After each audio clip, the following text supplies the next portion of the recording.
Got it. Wait. Oh. The food that's measured out for you, like, I feel like you should be eating more. Yeah.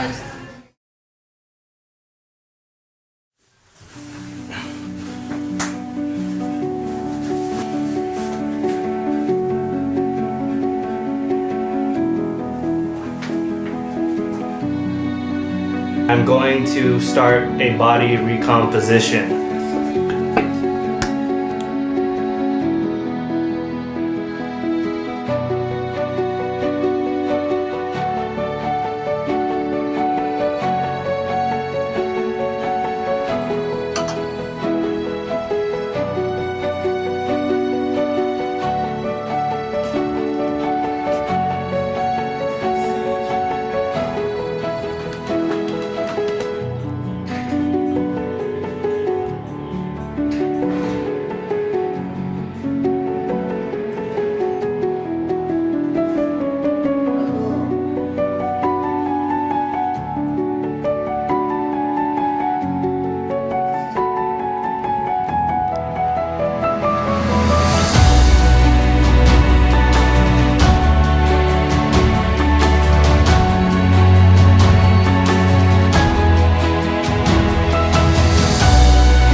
Let's do this.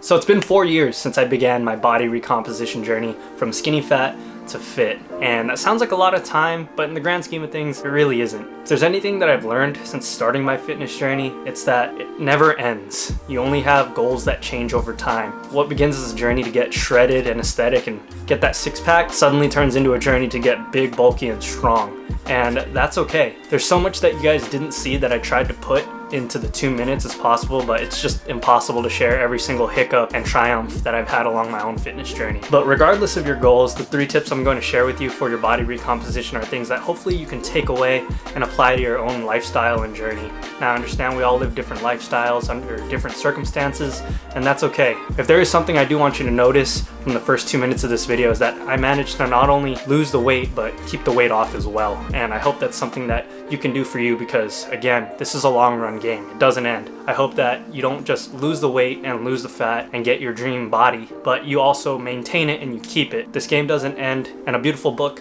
that talks about this concept is Infinite Games by Simon Sinek. It talks about how you can win at a game that never ends, and that's to play it as beautifully as you can for as long as you can. Without further ado, here are 3 tips for your body recomposition from skinny fat to fit. First tip for going from skinny fat to fit is to prioritize your strength training. And it doesn't need to be anything complicated. Whatever form of strength training that you pick, it should be something you enjoy. Whether that's calisthenics, manipulating your body weight, training with just body weight, or whether that's weights in the gym, CrossFit, powerlifting, bodybuilding, whatever, it should be something that you enjoy. Now, me personally, I would take the latter and perform both as they complement each other. Another coach that I look up to, Zach Evanesh, says that you must be able to do the simple things savagely well. While that doesn't mean doing backflips, you should be able to do basic push-ups, pull-ups, squats, lunges, things of that sort. Maybe some plyometrics like pogo jumps or box jumps. That should build you a strong foundation that will not only increase your confidence in your ability to manipulate your own body weight, but also have direct carryover to the weights If you can do 10 to 20 proper push-ups, chances are that you're gonna have a pretty decent dumbbell bench press or barbell bench press. And from there, then you can take a specific approach with your weight training. Now again, this is my way, not the way. So don't care about push-ups or pull-ups, don't do push-ups or pull-ups. But again, this is just my personal opinion. You should definitely be able to put those body weight movements first and then supplement with the weights afterwards. Now, cardio. Now, once you have a strength routine established, then you can begin to sprinkle in cardio as much as needed and enjoyed. Cardio shouldn't be something that you overdose on because it'll lead to burnout or it'll just lead to negative feelings towards the activity. Just like weight training, cardio should be a form that you enjoy, whether that's running, rowing, boxing, swimming, anything really that just gets your heart rate elevated for a sustained period of time. You can mix it up, some low intensity sessions and some HIIT sessions. Again, really it just comes down to what feels good and what you enjoy. Cardio has definitely been slept on in the recent years because it's been believed to kill all your gains, but matter of the fact is that it's not true. In fact, I think the cardio is a necessity for overall longevity and health, especially with the term hybrid athlete being popularized as of late, and I'm guilty of using the term too. If you guys don't know what a hybrid athlete is, it's basically someone that runs and lifts. They do both. Pick a form that you enjoy and pick something that you can be consistent at, whether that's running, swimming, rowing, boxing, jumping rope. Again, it's only as needed and as enjoyed. Don't overdose on it, and make sure that you prioritize your strength training first.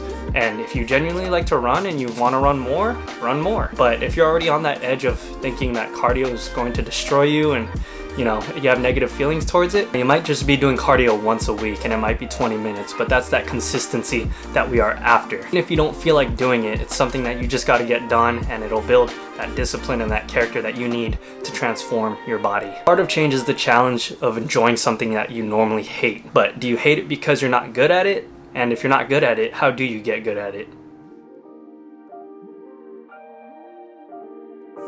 Now, over the past 4 years of this body recomposition, I've been on and off with tracking macros, but you'll notice that my weight still went down. Now, how did I accomplish this? And I like to use the car GPS analogy. So for that, I got a model car here of my dream car. This is an Evo 10.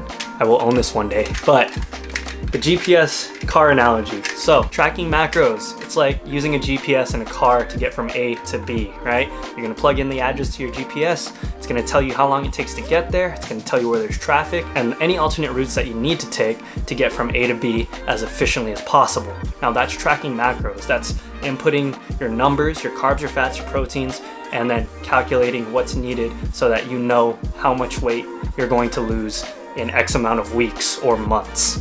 So eating intuitively or not tracking macros is like knowing the back roads. So you know how to get from A to B already, but you're not concerned with how long it's going to take or any traffic hiccups along the way. You just know that you're eventually going to get from A to B.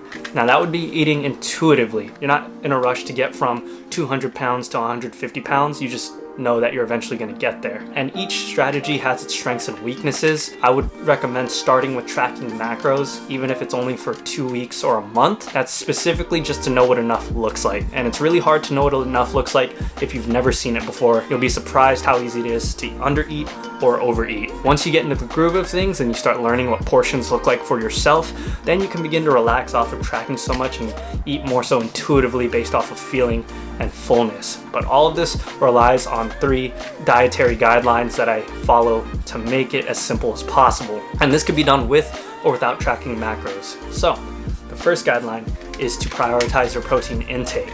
If you're tracking macros, this could be anywhere from 1 gram to 2 grams per pound of body weight. But if you're not tracking macros, make sure that protein is the main thing on your plate. That should be the all-star of your meal. Now, after you prioritize your protein, the second thing is going to be to eat plenty of vegetables. Non-starchy, starchy, mix them in there, eat the rainbow.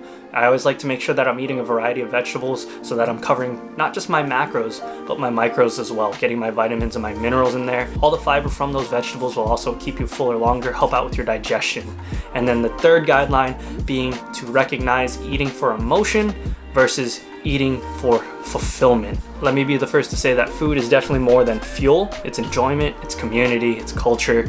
But at no point did I cut anything out during the last 4 years, and that's something that I hope that you don't do, but rather plan or accommodate for anything you're going to eat that you indulge in. I don't think there's such a thing as bad foods, but only a bad relationship with food. I ate some things consistently, and if I ever got bored of something, I just swapped it out. Like if I got bored of my oatmeal and turkey bacon, I would swap out my turkey bacon for chicken sausages. If you're so focused on only what you have to cut out, then this is going to be a miserable process for you. And instead, you need to focus on what you can add in, what you can bring to the table. Especially nowadays, there's so many cool people out there that do all these macro-friendly recipes that there really is no excuse as to why you can't find a better alternative. Think about it like this. Most people will take the time to learn about favorite items on their menus to restaurants, right? We know what a foodie is.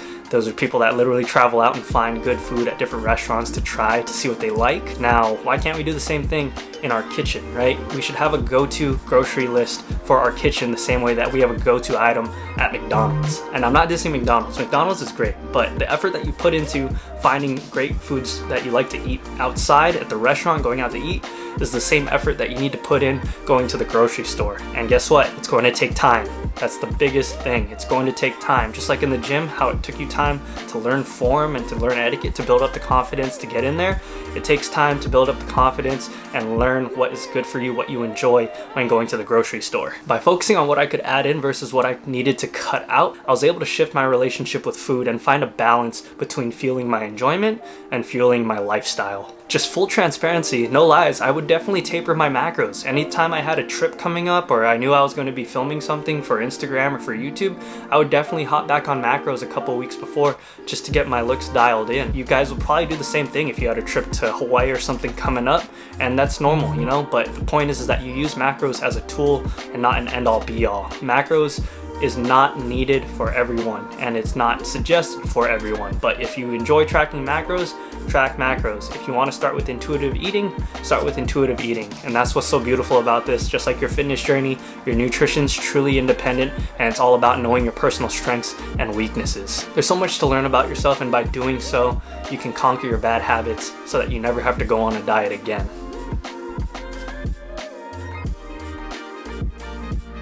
Now, ever since 2018, I started reincorporating active hobbies into my lifestyle again, and these are just things that let me appreciate being healthy and fit without having to worry about counting reps or how many calories I was burning. Active hobbies can be anything. For me, that's surfing and running. And yes, you can run for fun. Sometimes it's about chasing that high. You don't care about how far you run or how long you run. You just go for a run. And for you guys, active hobbies can be anything. This could be skating, rollerblading, hiking, swimming, boxing, pickup sports, yoga, rock climbing, gymnastics, parkour, anything. Anything active and anything that lets you appreciate being fit without being in the gym. If anything, this reminds me that there's more to life than repping it out and chasing aesthetics. For some of you, the gym might be that active hobby, and that's okay. At the end of the day, we're all just trying to be more fit and be better than we were yesterday.